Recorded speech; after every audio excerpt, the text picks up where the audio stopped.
মদনা চোরা বিয়ে করলো, বিয়ের পরে সুন্দরী বউ ঘরে এলো।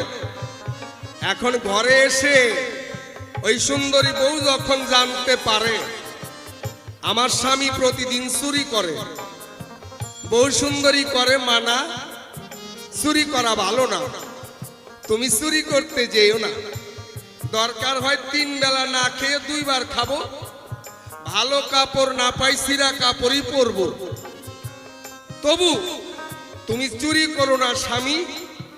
কথাটা কিন্তু খুব দামি।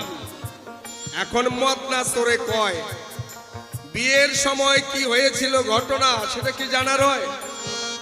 হাতে হাত দিয়ে হাতে হাত ধরে বলেছিলাম প্রতিজ্ঞা করে তোর মান সম্মান কামনা বাসনা ভাত কাপড় সমস্ত আমি